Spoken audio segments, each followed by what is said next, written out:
ओम श्री गणेशाय नमः। ओम श्री सरस्वत्यै नमः। ओम श्री गुरुभ्यो नमः।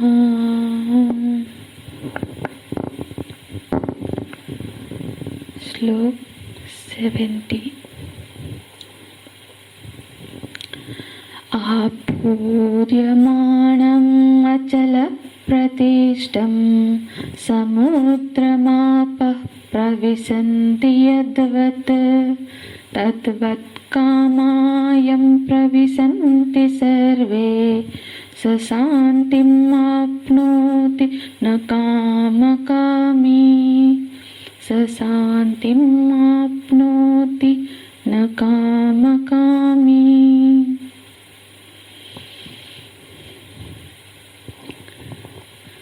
अब इस अध्याय के जो अंतिम 3 श्लोक है, इसमें भगवान जो स्थितप्रज्ञ महापुरुष है उनकी पहचान क्या है और उनकी जो फलात्मक स्थिति क्या है उसके बाद उसका निर्वचन करते हैं।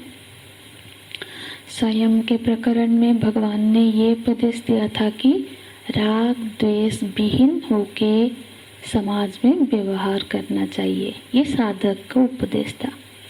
और यहाँ पर जो आत्मज्ञानी महापुरुष है उसकी स्थिति क्या है, यहाँ उसके सामने चाहे कितना भी प्रकार का, चाहे दिव्य से दिव्य वस्तुएं भी उपलब्ध हो और हो सकते हैं वो उस वस्तुओं का उपभोग भी कर रहा हो, इसके बावजूद वो अपने स्थिति से विचलित नहीं होता है। साधक के लिए उपदेश था कि ध्यायतो विषयान् पुंस संगस्तेषु उपजायते। ये सावधानी साधक के लिए था, लेकिन जो तत्वज्ञ महापुरुष है उसको स्थिति प्राप्त हो गई है, चाहे कि वो बहुत सारे भोग विलास के चाहे बीच में ही हो, जैसे महाराज जनक वो राजा थे, उसके बावजूद भी उनके अपनी स्थिति में कभी च्युत नहीं हो सकता। भगवान यहाँ पे एक दृष्टांत के माध्यम से समझाते हैं। बोलते हैं स शांतिं आपनोति, वह परा शांति को प्राप्त हो जाता है। जो महापुरुष, जो आत्मज्ञानी महापुरुष है वो परा शांति को प्राप्त कर लेते हैं। कहा आपनोति, बोले सर्वे कामायं प्रविशन्ति। श्लोक देखते रहेंगे। जो समस्त काम्य पदार्थ जिसमें प्रविष्ट हो रहे हैं, होते जा रहे हैं, लेकिन उन सारे काम्य पदार्थों के प्रविष्ट होने मतलब उन सबके प्राप्त होने के बावजूद भी वो जो महापुरुष निष्प्रभावी रहते हैं, उससे वो प्रभावित नहीं होते। सर्वे कामाः यं प्रविशन्ति, जो काम्य पदार्थ प्रविष्ट हो रहे माने उसके सामने उपस्थित हो रहे हैं, हाँ आ रहे हैं उनके सामने, ऐसे होने पर भी वो उस सबसे सर्वथा निष्प्रभावी है। वो शांति को प्राप्त करते हैं। और शांति को कौन प्राप्त नहीं करता है, ये भी यहाँ पे वर्णन करते बोलते हैं न काम कामी। जो काम्य पदार्थों की कामना से युक्त है, माने जो काम्य पदार्थों की चाहत रखता है, यहाँ पर भगवान तुलनात्मक व्याख्या कर रहे हैं कि काम्य पदार्थ की जिसमें कामना है, देखो काम्य पदार्थ कामी के भी सामने आ रहा है और काम्य पदार्थ ज्ञानी के सामने भी आ रहा है। दोनों के सामने भोग्य विषय उपस्थित है। एक व्यक्ति उससे जो मतलब काम्य पदार्थों से प्रभावित कर रहा है उसको, और वो आसक्त हो रहा है, और दूसरा जो है वो सर्वथा उससे निष्प्रभावी रहता है। जो कामी है माने जो कामनाओं से भरा हुआ है, जो काम्य पदार्थ उसको प्रभावित कर रहे हैं, स शांति न आपनोति, वो शांति को उपलब्ध नहीं हो पाता है। लेकिन यम प्रविशन्ति सर्वे, जो प्रविष्ट होते मतलब जो पदार्थ उसको प्राप्त हो रहे हैं, उसके सामने आ रहे हैं, वो सबके बीच में रहते हुए ही तब भी वो शांत स्वभाव में स्थित है। पहले दृष्टांत को समझते हैं, फिर दृष्टांत समझना थोड़ा आसान होगा। थोड़ा सा ध्यान पूर्वक इस श्लोक को समझने की प्रयत्न करते हैं। भगवान बोल रहे हैं, दृष्टांत दे रहे हैं, समुद्रम आपः प्रविशन्ति। समुद्र है जिसमें अनादिकाल से नदियां बहती जा रही है। तो समुद्र में जल ला के उसको भर रहे हैं।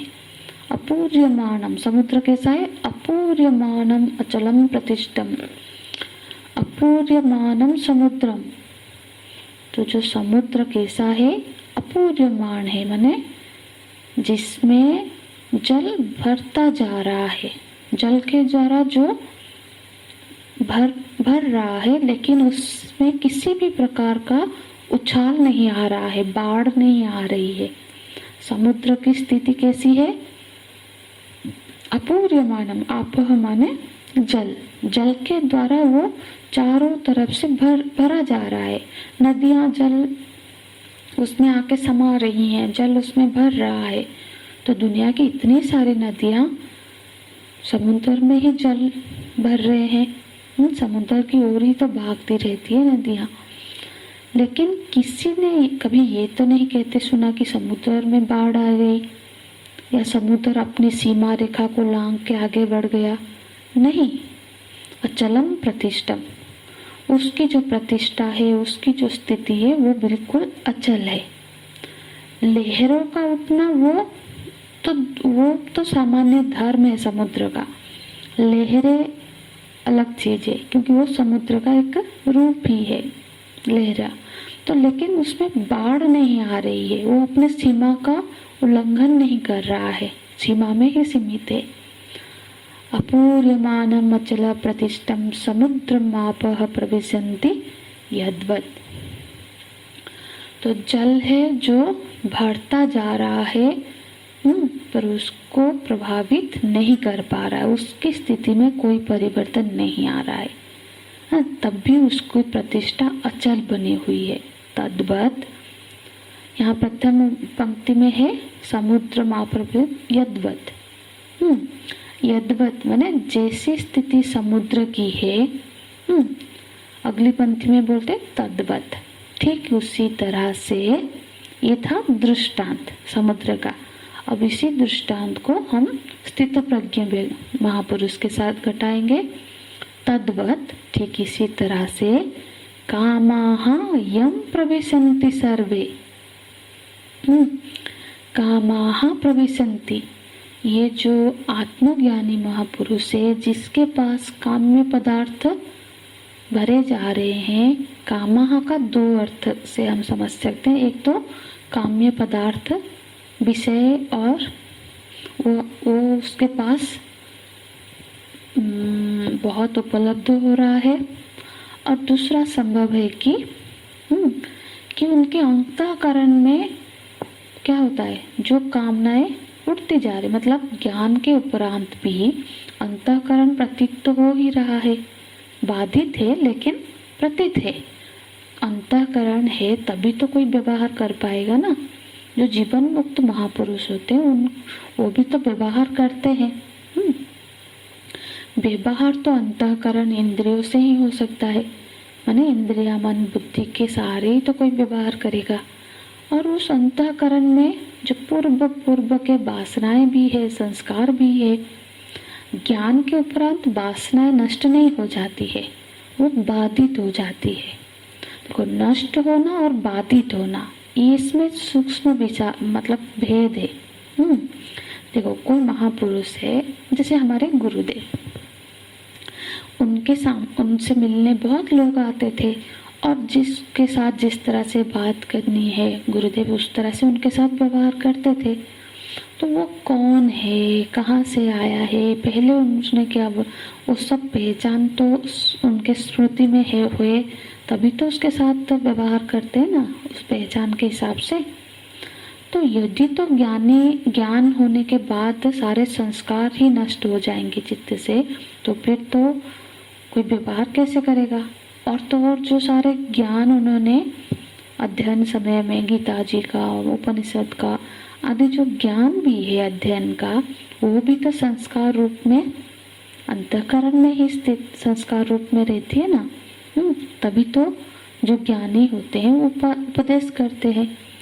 ज्ञानी होने का अर्थ बिल्कुल ये नहीं कि उनकी वासनाएं नष्ट हो गई। यदि अंतःकरण है चित्त, तो अंतःकरण है माने क्या, है माने व्यवहार कर रहा है, अंतःकरण है तो उसमें मन बुद्धि चित्त सब है, और इसीलिए इसके साथ उन सब के साथ व्यवहार हो रहा है। अन्यथा तो वो उपदेश भी नहीं कर सकते ना ज्ञानी महापुरुष, क्योंकि जो विद्या भी तो संस्कार के रूप में ही सुरक्षित रहती है ना। तभी तो बोलते हैं, तब तो वो संस्कार ही है। तो वो फिर जो ज्ञानी है, तो फिर ज्ञानी के पास अंतःकरण भी है और अंतःकरण में संस्कार भी है। तो संभव है कि पहले के संस्कारों के वजह से इच्छाएं भी उठती है, लेकिन वो जो इच्छाएं हैं अब क्या हो गया, उसकी स्थिति उनके सामने उठती है और लय होती है, और वो दृष्टा रूप से उसको देखते हैं कि ये संस्कार उठा, उससे और प्रभावित नहीं होते हैं। उन सबको भी दृष्टा रूप से देखते हैं। जैसे ज्ञान के उपरांत भी जो ज्ञानी होते हैं उनके भी अपना खाने का पसंद होता है। कोई चीज़ वो नहीं खा पाते, कोई चीज़ वो खाते हैं। जैसा उनका ये जो शरीर है, इस शरीर के जैसा आदत बचपन से पड़ा होगा, वही इस शरीर के मतलब इस प्रारब्ध के, इस शरीर के खत्म होने तक वही रहेगा, क्योंकि वही संस्कार है। गुरुदेव को भी दक्षिण भारतीय भोजन ही पसंद था ज़्यादा। तो अंतःकरण में जैसे संस्कार है वैसा ही व्यवहार, ऐसा व्यवहार करते हुए भी इच्छाएं वो क्या करते हैं, अभी अपने स्वरूप में स्थित है। तो स्वरूप दृष्टि से उनके अंतःकरण का व्यवहार अब उनको प्रभावित नहीं कर पा रहा है। जो देखो, जैसे जो काम्य पदार्थ है या फिर कामना है, अंतःकरण है, वो सब तो त्रिगुणात्मिका है, और उनकी स्थिति क्या है, जो आत्म स्वरूप में स्थित है वो तो त्रिगुणातीत है। तो फिर भगवान बोल रहे हैं कामाः प्रविशन्ति।